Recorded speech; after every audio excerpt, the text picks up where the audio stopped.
Biotechnologistes ou technologistes biomédicaux, c'est ainsi que l'on appelle aujourd'hui les laborantins, car au-delà de leurs fonctions traditionnelles, ils font de la recherche et peuvent, à partir de l'analyse d'un échantillon, proposer un traitement aux médecins ou suggérer même le retrait d'un produit du circuit de vente.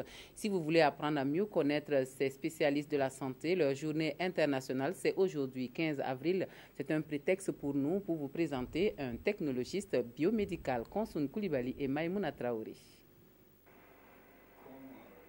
Tous les jours de service, ce sont les mêmes gestes pour Dinanibé Kambiré. Enfiler sa blouse et ses gants. Et c'est parti pour une longue journée de travail pour ce technologiste biomédical. Nous sommes au laboratoire du Centre hospitalier universitaire pédiatrique Charles de Gaulle. En cette matinée, le service d'accueil grouille de monde. Et ici au laboratoire, les analyses médicales s'enchaînent. C'est un travail très dynamique. Voilà. Il n'est pas question de s'asseoir sur un bureau. Donc c'est des travaux qui se fassent. C'est ce que nous on appelle les paillasses. Et on peut passer un échantillon d'une machine donnée à une autre dans la chaîne donc, de la réalisation donc, des examens.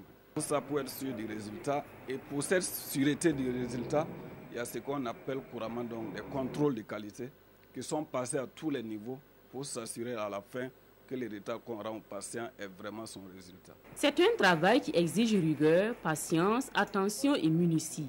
Il faut à tout prix garantir la fiabilité des résultats et surtout, il ne faut pas les confondre. Depuis l'accueil, on attribue à chaque patient un numéro unique d'identification.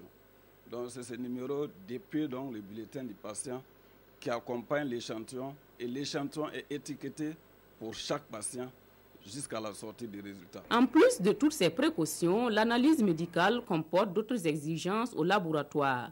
Aucune erreur n'est tolérée. Tout est mis en œuvre pour tirer les bonnes informations des échantillons. Oui, les petits feux, c'est ce qu'on appelle dans notre jargon le bec benzène. Donc, il consiste à créer donc, une atmosphère stérile pour faciliter la manipulation des échantillons.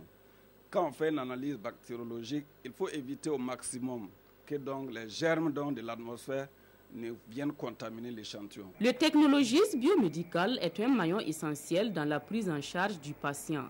Son expertise est incontournable pour le médecin traitant dans la prise de décision. On peut être amené donc à proposer donc des antibiotiques. Et cela passe nécessairement d'abord par la reconnaissance donc du germe responsable de la maladie. Ensuite, réaliser ce qu'on appelle dans notre jargon l'antibiogramme. Et l'antibiogramme, c'est le test pour déterminer donc les antibiotiques qui sont actifs sur les bactéries. Dans la surveillance épidémiologique des maladies, il peut arriver que si la base des résultats du laboratoire, qu'on retire donc un antibiotique donc, du protocole classique. Mais le métier n'est pas sans risque. Le technologiste biomédical est permanemment exposé dans son milieu de travail aux substances biologiques souvent infectées et aux produits chimiques qu'il manipule. Dinanibé Kambiré et ses collègues le savent très bien et ne lésinent pas sur les moyens de protection. Il faut porter des gants avant de toucher des échantillons. Il faut porter une blouse propre. Il faut naturellement éviter par exemple de toucher à son portable quand on travaille, car cela pourrait être dans des voies de transmission des maladies. Lorsqu'un biotechnologiste ou tout agent de la santé est en contact avec un produit biologique dans le sang, soit par piqûre ou bien par exposition au niveau des muqueuses, il faut naturellement donc qu'il fasse rapidement des analyses pour s'assurer que les produits de départ n'est pas contaminé. Et il y a un suivi donc de ces patients. Dinanibé Kambiré est conscient que de son travail au laboratoire dépend la guérison d'un patient qui attend de savoir de quoi il souffre. Passionné de son métier, il ne se contente pas de faire des examens médicaux. Il poursuit ses travaux de recherche et est sur le point de finaliser sa thèse de doctorat.